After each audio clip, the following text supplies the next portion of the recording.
Thank you so much, and thank you for that very kind introduction. And I certainly hope and look forward to the time when we will all be together in person. And I'm grateful for this panel and the caliber and the expertise of these individuals to have this conversation, particularly given in the political time that we are in right now with the geopolitical environment. And I know everybody is joining from different time zones, and certainly look forward to this discussion.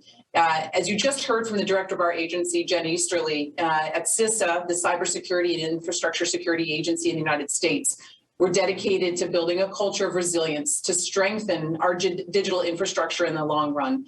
And as part of this global community, one of the efforts that I'm particularly interested in as we focus on looking at how CISA can engage collaboratively across the global environment, I'm interested in this conversation as we look to really build out cyber resilience, global cyber resilience worldwide. As we all know, cybersecurity doesn't respect boundaries. It is something that we all have to come together to engage upon. And this panel is an incredible caliber of experts for this discussion. And without going any further, we'll jump right into the conversation. And I want to introduce the panelists. First, we have Lindy Cameron, who serves as the Chief Executive Officer for the United Kingdom's National Cybersecurity Center. Next is Benjamin Eng, who served as Senior Fellow and Head of the Cyber Program at the Center of Excellence for National Security within the S. Rajaratnam School of International Studies in Singapore. And then we have Péter Szász, who serves as Deputy Director for Hungary's National Cybersecurity Center. And finally, Arne Schönbohm, who serves as President of the Federal Office for Information Security in Bonn.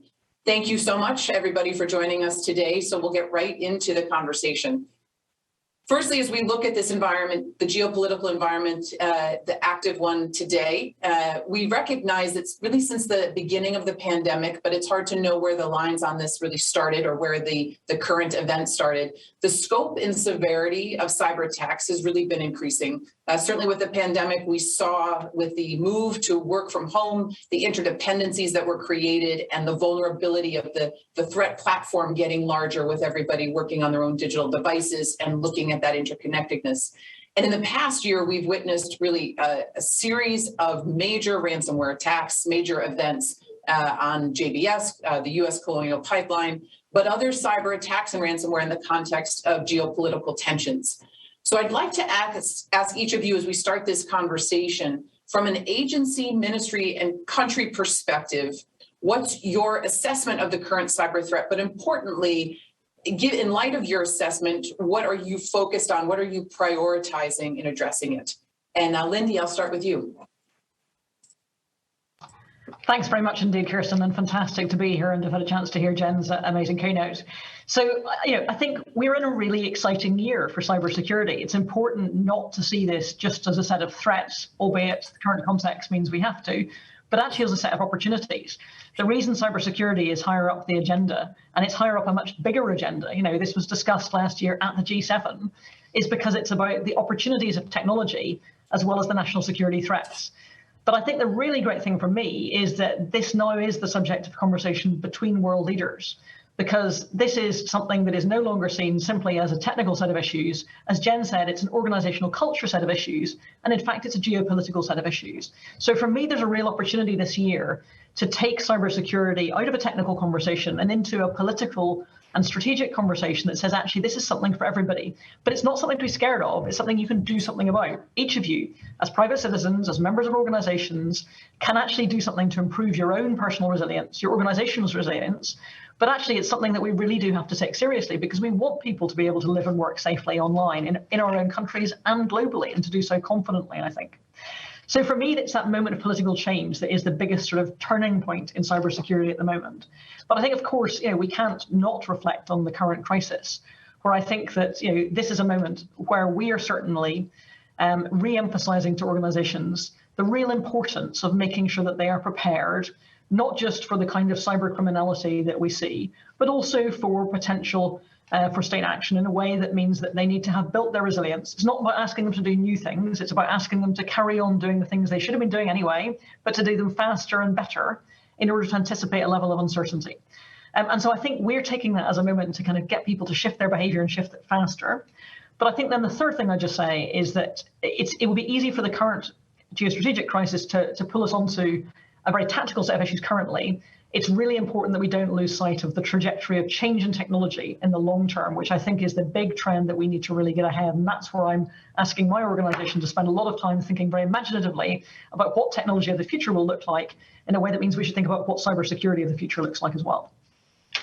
Thanks so much, Lindy. And you really captured the spectrum of what we're dealing with, which is the work on human behavior, ensuring that individuals really understand their accountability and responsibility in cybersecurity, from strong authentication to looking at, phishing and all these pieces. And I know the MCSC has led some tremendous work with small businesses, and that really is so important. And then on the other end, at that evolution is inspiring and encouraging innovation to recognize that, we've got to be able to look at this full spectrum. And I think it's so critical to see this comprehensively, and looking at cyber is truly interdisciplinary. And there's a lot that you talked about that I definitely want to follow up on, but I'll turn it over next to Benjamin. As you look at this and your assessment of the threat and what you're prioritizing, how would you lay out that sequence? Benjamin, I think you're on mute. You'd think that after 2.5 years of this, we'd have gotten that bad. But thank you very much, Kiersten, for the question. And it's such a pleasure to be on this panel with such illustrious speakers. And thank you, Lindy, for such a positive view of the opportunities rather than just the threats, because there are a lot of threats, and the pandemic definitely hasn't helped reduce any of them. Cybercrime has really increased in the Asian region. ASEAN countries have experienced a lot of phishing, a lot of scams. And this also has been a problem because many of us have had to go online. There's been a digital divide problem in many of the ASEAN countries, where people who were not previously online had to get online very quickly, and possibly on systems that were not as secure and without the training in security to be able to keep themselves safe. So if you look at it from an opportunity point of view, this is actually the opportunity to get everybody to understand better how to give themselves better cyber hygiene, and for the whole of society to really band together to help those who are at a disadvantage to get on board, so that they can come on board and benefit from all of the benefits of digital transformation in a safe way. Because it is a problem that if people are not equipped with either with adequate technology or with adequate information, then it's very difficult for them to protect themselves. And so it's both hand in hand. As a whole of society, we've got to do that. And in the ASEAN context, other than cybercrime, of course, there is a concern that the geopolitical situation can spill over to us, because the supply chain is international, and we are the ASEAN countries are part of that supply chain.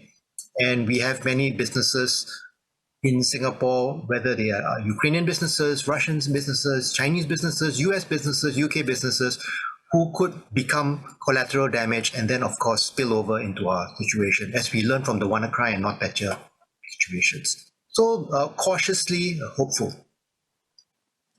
Thank you so much. And thank you for enforcing and emphasizing this cyber hygiene piece. I think, there's been this expectation that solutions rely only in technology. And so as we look at what, again, to Lindy's point, that individual responsibility, but then how do we marry that with technology and innovation to help us move to the next place? Péter, I'll ask you your thoughts on this issue and the assessment of the current threat. Thank you. It's a pleasure to be here. So in a Hungarian perspective, and as we see in our constituency, the number and the severity of ransomware attacks are also increasing. The major threat is that there is no longer just factories or critical infrastructures, and services that are being attacked, but also healthcare facilities, which means that it is a real threat to human life. So the increase in the number and complexity of phishing attacks is also a major problem, and it's a vector for the attacks. Our tax authorities are now refunding personal income tax, and it is exploited by criminal organizations for the purpose of phishing. Sometimes phishing sites are using geo-IP filtering and redirect from a foreign IP address to the real site. That's make it more difficult to convince foreign service providers to shut down the malicious websites. So as in our perspective, coordination, communication, and working together with other nations is very important to tackle these difficulties. And regarding the Russian and Ukrainian conflict, the attribution is very hard to do in such attacks and incidents. So we haven't detected any offense or offensive activity regarding these conflicts that we can surely attribute to any kind of threat actors. Thank you so much, Péter. And Arne, as you look at these issues from the perspective of Germany, how would you assess the threat? And importantly, what are you prioritizing and how you're addressing it? Yes, Kiersten, thank you very much. And to be very clear, I would love to see you live on stage.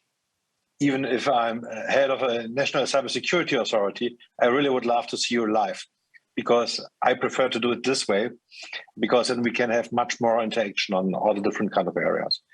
And this is exactly what COVID-19, I think, first of all, has shown us very clearly, that we are now living much stronger in a digitized age than before. And this made it very clear also that potential attackers are having a much larger scale how to attack us. And this is something, I think, what we have seen over the last years. In October in Germany, I published the so-called annual IT security report. There we made it very clear that, for example, we see per day, more than 400,000 new variants of malware. This is compared to 2020, an increase of 22%. And the criminals and the other actors are not providing all this malware just for fun. It's not their hobby, but it's for earning money, for doing something with it. We have seen, of course, some great ransomware attacks, DDoS attacks, and so on. All this is on the rise. We saw it towards local governments. We saw it to many organizations. We saw it to hospitals, to companies. And therefore, we have stated in October last year already that in some parts that we are having a kind of red alert in the overall cyber threat landscape. For example, within Germany, we have seen, related malware infections we have sent to the so-called provider. We have doubled the notifications to the provider from 7 to 14 million. And we have, of course, increased also the malicious malware attacks to the German government from 35,000 to 44,000 per month.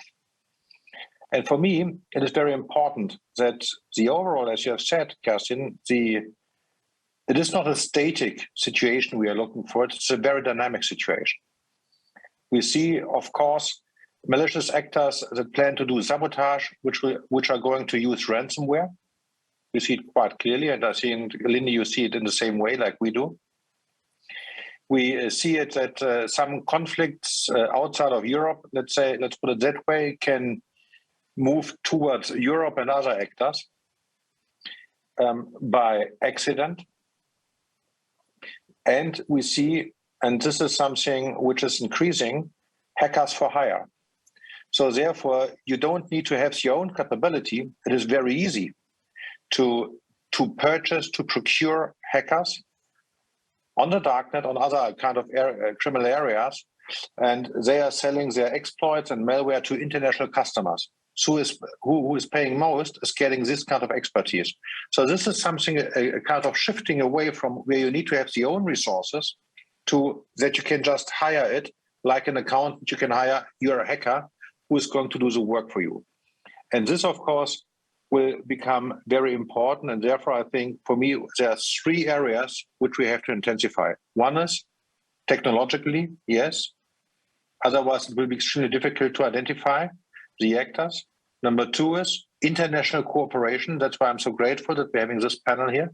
I think it is great to be with our friends from Hungary, from Singapore, from the US, and from the UK to discuss how to move forward jointly together. We have a common goal there. And number three, that's exactly what Jean has already said. It is cyber hygiene, how to train the people, because just technology will not work, just people will not work. So it needs to be a combination out of it. That's how I see it. Thank you very much. Thank you so much. And as you talk and as each of you has spoken about the integration of different elements to help not only assess the threat, but how are we going to address it? One of the key elements to all of this, as we have looked at it, is how we work with industry and government.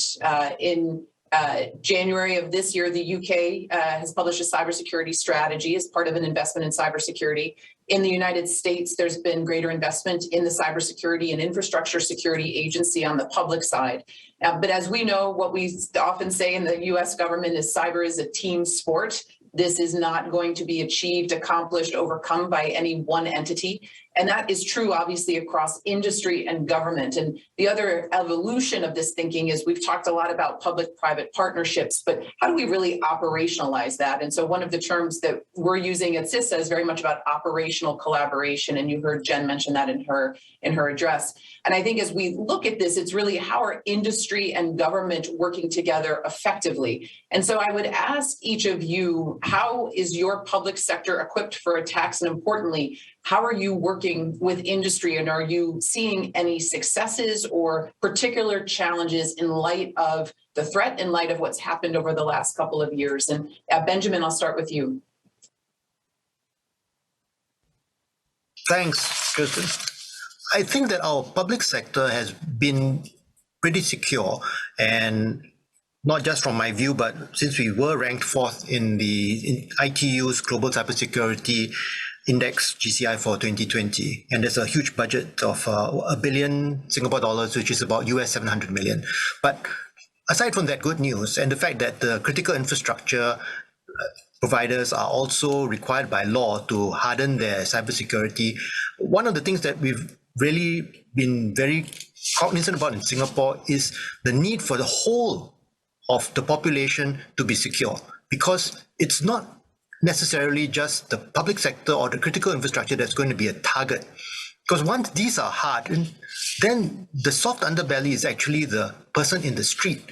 And that's why Singapore launched the Safer Cyberspace Master Plan, which is a whole drive to get everybody, the small businesses, the medium businesses, which actually make up the huge chunk of every economy, especially the ASEAN economies, and to person in the street to get that awareness out on cybersecurity, cyber hygiene. Just to give an example, without having to hit the banks, recently there was a large spate of phishing scams on one of the major banks, and dozens of people were cheated out of their entire life savings, and the banks had to do a huge, legally they were protected. They could have actually washed their hands out of it, but because it was such a huge thing, they had to give out goodwill reimbursements to the tunes of millions of dollars. And if you can imagine, if this had been scaled up and then combined with a cyber-enabled information operation, it could have started a panic, run on the banks, could have really affected the financial system. And for countries like us, which are very interconnected with other countries and depend a lot on trade, that would be disastrous. So really, it was really attacking the banks through the customers. And that's something that we have really been very, very aware of now. Thank you, Benjamin. Would anyone else like to talk about efforts underway to both secure the public sector and or engagement with industry? Kiersten, if I can, I'd really like to please. know this one. So I think the UK public sector has come a long way. I think, particularly our critical national infrastructure, sectors have really stepped up. We're helping to use our cyber assessment framework to help them assess their own maturity and think about bluntly what the right level of maturity is for different sectors who have different needs in the same way they do actually in a range of other security issues. But I think we have to be conscious that governments and public sectors face particular risks. In particular, I think from state actor interest, whether that's espionage to find information, or whether that's the potential for other kinds of cyber incidents. And I think, therefore, we certainly expect that our own public sector really takes a leadership role in this and demonstrates what's possible. That's partly why we put a level of protection around them with things like our active cyber defence programme, but it was also actually why the UK government published its government cyber security strategy recently, which is an attempt to sort of demonstrate the kind of resilience we expect. And its two major focus areas are that really basic focus on resilience. So really drumming home that we expect every organisation in the public sector to have prepared itself to be resilient against a reasonable range of threats, and actually to be conscious of the kind of threats they face. So one of the things recently, for example, I did was to talk to suppliers of government, and in particular IT suppliers, who sometimes think of themselves as having the kind of risk associated with an IT company. But actually, if you're a supplier to government, in many ways, you take on the level of risk of the people you supply as well. And we need the people in that supply chain to be really conscious of how their cybersecurity affects the cybersecurity of the organizations that they serve as well. And I think that's been an increasing trend that we've seen over the last year or two, and something we're certainly pushing much harder, for example, in our own procurement processes. Because again, as government, we can set expectations of what good procurement looks like in this space that then actually help to change the market. Because frankly, if we're asking for it, others can ask for it too as well. So I think we're keen to see a level of resilience, but we're also keen to talk about defending as one. In the UK, we don't quite have the model that some organisations do in terms of a sort of single government IT system. We've allowed a real proliferation of different systems over time in order to be able to take advantage of the kind of commodity technology that gives us the ability to buy cutting edge systems. But actually what we want people to do is understand that there's also a level of collective responsibility. Again, that one part of the public sector can introduce risk to another part, and therefore it's really important that people see that collective sense of responsibility and don't simply assume that they're not of as much interest because they're not big service providers or more sophisticated parts of government that have national security concerns. Just because of that doesn't mean you're not an interesting place for an adversary to consider acting. So I think we really are asking for a complete step up in resilience and a different level of awareness. As technology changes, we want to see the UK government really leading the way in making the UK the safest place to live and work online. And that's partly why in the last spending review, the government announced investing 2.6 billion in both cybersecurity, but also legacy IT. And they are willingness to kind of take this to a different level and say so publicly. Thanks very much, Lindy. And I want to just pull out a couple of things that you said. I think Péter and Arne both wanted to respond to this question. You talk about supply chain, and obviously as the digital economy grows and the interdependencies grow, the lines around what is critical and what is not have blurred pretty significantly because of how we're all connected, particularly with the financial infrastructure and communications infrastructure. And very much support what you say, obviously, about government as really using the power of the purse to change behavior. So it's a bit, you can say these are the standards that you should act, but if you're saying you can't work with government unless you do certain things, that starts to really move the needle. In the United States, the government's the largest client customer, certainly, with its investment. And I think globally, it's a really interesting point. So Arne, as I turn to you for this question on public-private engagement, how you're protecting the public sector, if you can talk about supply chain security as well as and that integration and any efforts underway in Germany, because I know that there's been a lot of lines and work streams in this space, that would be great. Yeah, sure. Thank you very much. So I try to be very sharp. First, we have a legislation. One had been passed in 2015, the so-called IT Security Law 1.0, where we have giving some standards, minimum standards for the critical infrastructures. We have been doing the same in 2021, where we have enlarged the overall scope.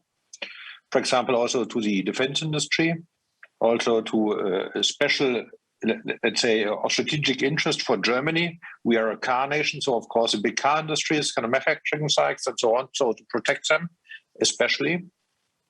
And there we are having quite a high level of standards. There we are getting all the reports, where they have been attacked, how they have been attacked, and we can support them. So therefore, we're having a very detailed overall situational picture. And I think this is very important for us, number one. And these are hundreds or thousands of companies which are somehow, let's say, fulfilling their minimum standard of technique. And what is interesting, we as a government, we have a procurement power, of course, but the big change is coming out of the industry. So what we try to do is to discuss with the Daimlers, the BMWs, and so on, Volkswagen, to discuss with them what is the right level of technique, what suppliers has to fulfill on the level of information security, like with the CISA standard and so on. And this is working quite well, and this is quite a success, I think.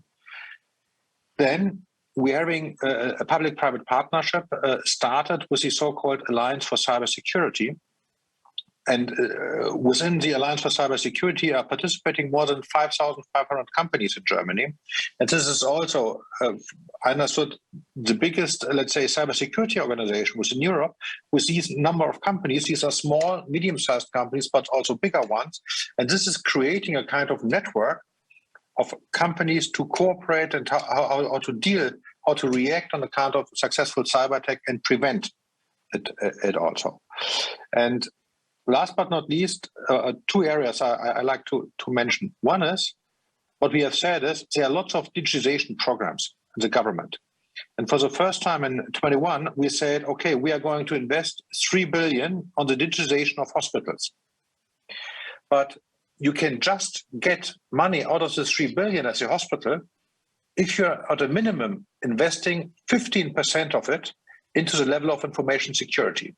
And there to state for the first time that information security is a precondition of digitization, and you have to invest a certain kind of amount, otherwise you're not obliged to participate in this kind of government funding.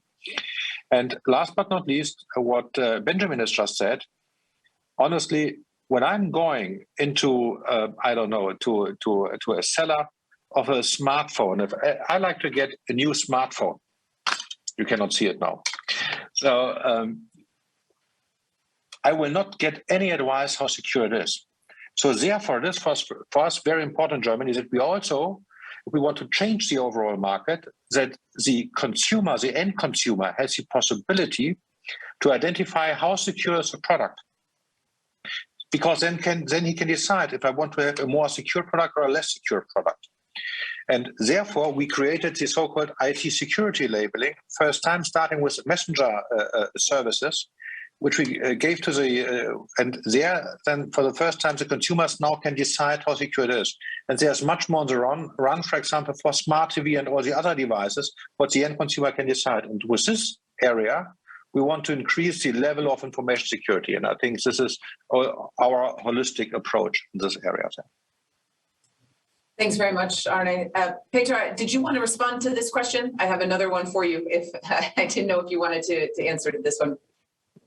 I'm mostly supporting the other opinions because we generally think the most important key element of raising the resilience status and preparedness is in the human factor, and in most cases the human failures are the problems. So in our cyber strategy, which is under the renewment process, the key element is raising awareness, also not neglecting technical preparedness. So that's all I can say for now.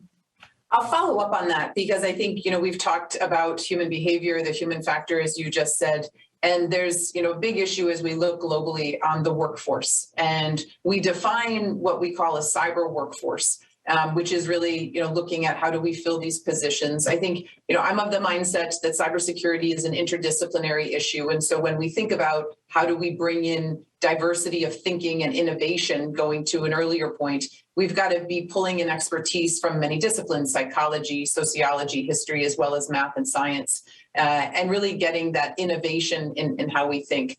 Are there any efforts in workforce development as you look at this human piece that you are focused on or that you've seen that you think are being particularly effective as we're really looking to build out this resilience in the human factor? Yes, we must issue educational materials for general uses and raising the education of the population on the cybersecurity field. And we must build connections with the universities and make new educational programs for cybersecurity talented people and get more in the government area. Sorry.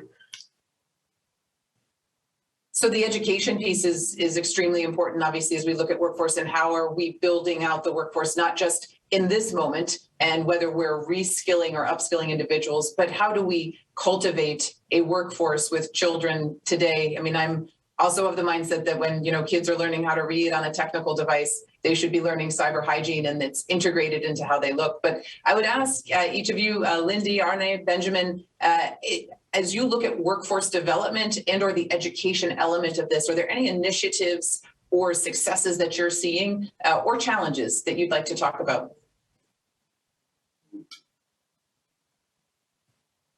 Arne?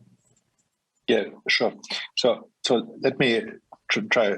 I'm father of three small children, and everybody says as a digital native, and everybody understands how to deal with it. They have no clue about cybersecurity. They don't know how to behave.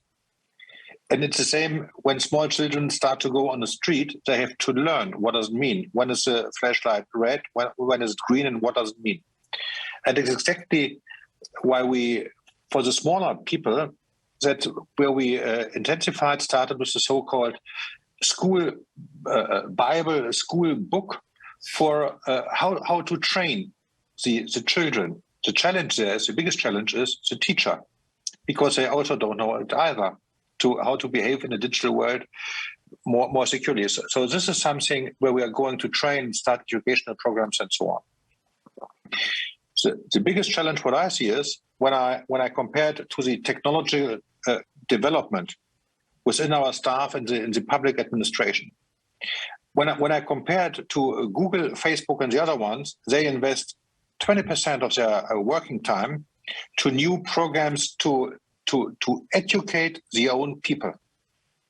Can you imagine in the public sector that we are saying 20% of our time is for educating the people, our own workforce? This means from Monday to Thursday, we work normally, and on Friday, the BSI, as National Cybersecurity Authority, is closed because everybody has to educate themselves. And this is something I think we have to get to overcome, and that's why we try to do lots of training on webinars, training exercises, and so on. And very important, have, as Péter I think has said, very detailed exchanges directly from BSI cooperation directly in the industry sector or at science sectors, and then after a certain kind of period of 2 months or so, and then come back to BSI and to bring the new learning, the new thinking into BSI and to re-educate the staff of BSI so that we have a much closer exchange. I think you have it the same person in the United States. It's a principle of revolving doors somehow for a certain period of time. That's how we try to move forward. Thank you. One other, yes, Lindy. I was going to say that I think the two major workforce concerns I have, if I can, the first is scale and the second is diversity. So in terms of scale, I think there is just a massive challenge of making sure that the education system is generating the kind of scale of workforce that we will need for the digital future that we see. And I think there's just a real question of the imagination of the scale of change and how it's Arne's 3 kids will be joined by many others that need to really have thought about this as part of their future. So we're certainly thinking about the kind of STEM skills that you need at 11, for example, in a way that means that you can choose set of professions. I had a fantastically inspiring weekend at our Cyber First Girls competition in Northern Ireland a couple of weeks ago, which is aimed at young teenage girls who haven't yet made the choices in their education system of what to do. So we have a chance to help them imagine the possibility and the excitement of some of the things that they could do both in their education, but also then actually as future possible careers. And it was the most inspiring bunch of people I've hung out with for a long time. And we do that partly because the challenge is not just scale, it is also diversity. If we simply replicate the workforce that we currently have, and I think that's particularly true in the national security side, but it's also true actually in tech in general, we will end up missing the opportunity of half the population. The world of computing was dominated by women very early on, and I'd like to see, frankly, a bit of re-leveling to ensure that it's a bit more equitable as we go forward. And that's not just in terms of gender. We also need to make sure that cybersecurity is reflective of the populations that we have as a whole, in terms of geography, in terms of ethnicity, and I think in terms of of sort of attitudes and behaviours. And so I really want to make sure that we don't simply recruit in our own image. We actually think about a much wider set of potential recruits for this industry in the future. I think that is such a critical element. Diversity is just its diversity of thinking. It's one of the efforts that we've prioritized here at CISA, because it's very much about not just gender and race diversity, it's socioeconomic, cultural background. We're launching a neurodiversity program because, to your earlier point about innovation, if we're truly looking to innovate, we have to think about these problems differently. I'll share a quick anecdote about our United States Agency for International Development. They were building out an Ebola suit for healthcare workers, and they did an audition, and they ended up bringing in a woman who was a wedding dress designer because she understood breathability of fabric and movement and all these elements. And I think it was just a great example of how we've got to be thinking about these problems and these issues differently, and also pulling off of other sectors. And so I think that's a critical piece. Benjamin, did you have your hand raised for this question? Oh, just something that Arne said, which so for the young people, we've definitely had government-funded programs to look at the SG Cyber Youth Program to reach out to the young, and career mentoring as well for senior cyber people to mentor the young people to help them along the way. But we also know that this is going to be a long game. And in the meantime, we've really spent a lot of time on reskilling, a lot of government funding for reskilling, and every citizen has been given a certain amount of money to go for additional courses. And so that's really, really been helpful. And one of the things, of course, is that to train people up in this, the Cybersecurity Agency has led the way because it's populated by people with backgrounds not just in computer science and information security or military cyber ops, but also with history degrees, with sociology degrees, and all kinds of backgrounds in the Cybersecurity Agency. So that helps. It's a wonderful point, because I do think it's about how do we make this field accessible. And how do we help mentor and really guide individuals, and I commend the work that each of you is doing in this space with organizations that are really looking to build young talent and building out our younger workforce. Unfortunately, we're getting close to wrapping up. I do want to ask an important question for this particular group, which is we've talked about each of your individual efforts and what you're doing, but as was mentioned at the outset, cybersecurity offers a tremendous opportunity for bilateral and multilateral cooperation. And we talked about we're thinking through this international norms and standards. What do you think the priorities for multilateral collaboration and cooperation in cybersecurity should be, or what are the efforts that we should be focusing on in this moment? And Péter, I'll turn it over to you. Well, I think all cybersecurity elements are very important, and we have a multi-level approach regarding the cooperation. It must tackle the detection, prevention, mitigation, restoration problems, best practices, and we must have regular coordination calls regarding the incidents, and in EU level, CISA, and international levels in IBVN. So we must have cooperation groups for information sharing and the better information sharing internationally. Thank you. Arne. Sorry for finding the mic so quickly. So very, for me, very, very easy. I think we're having very good information sharing on the technical level, for example, with the CCERT network and all this kind of areas. I think it's working great. I think it is great, for example, that the White House, for example, started the kind of, let's say, discussions regarding ransomware and these kind of different, how to tackle these areas. I think this is also great. And what I love to see is not because cybersecurity is currently on the top of the list of everybody, that everybody starts to create something new, but more or less stay with the existing ones and make them more professionally, gives them the right resources and these kind of areas. And when I look to our friends here, with everybody on the call and even much more, we are cooperating very closely. And I think this has to be intensified with the people who also bring something on the table. Not just getting something, but bring really something on the table. But I think this is very important to have here with like-minded people, nations, a very close cooperation. Thank you. I think that point about like-minded economic partners and allies is so critical. Benjamin. the good news for ASEAN is that ASEAN was the first region to adopt the 2015 UNGGE cyber norms.